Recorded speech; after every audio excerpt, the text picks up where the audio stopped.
Kathleen and I were in Australia recently speaking to the Christian Media Association of Australia.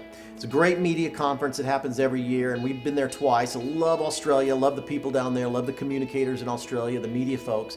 Great crowd. And while I was there, there was a news story that I found really interesting. It was about a carrot mob. I've written about this on my blog. It's about a carrot mob. You know, today we seem to boycott things we don't like.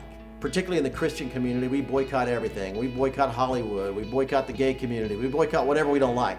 But the fact is, when I was in Australia, they were covering a different movement called a carrot mob. And a carrot mob is the opposite of a boycott. In other words, instead of not buying or associating with people you don't like, a carrot mob is, let's associate with people we do. And so in this one case, there was a grocery store chain in Australia that was selling healthy food.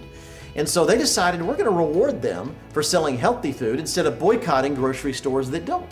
So they organized this nationwide carrot mob, and literally people flooded to this particular chain of stores in Australia on this one particular day. They said they did 10 times the amount of business they normally do in a typical day. In fact, the business continued for weeks and weeks and weeks later because people started really focusing on what good they could do by buying at this store they liked. And it subsequently took business away from the stores they didn't. So it's interesting. There's a website, carrotmob.org. I'd encourage you to go check it out. Instead of thinking about stores we don't like or organizations we don't like or movements in the culture we don't like and boycotting them, let's think in terms of focusing on organizations we do like. Let's reward people for good behavior, reward people for being good environmental stewards, reward people for helping our school system, reward people for helping the homeless or other things.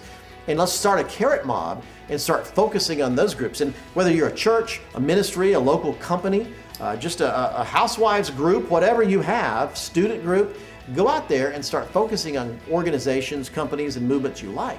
Create a carrot mob. Get your friends to go there and reward them instead of boycotting people you don't like. Carrot mob is a positive way to make a real difference.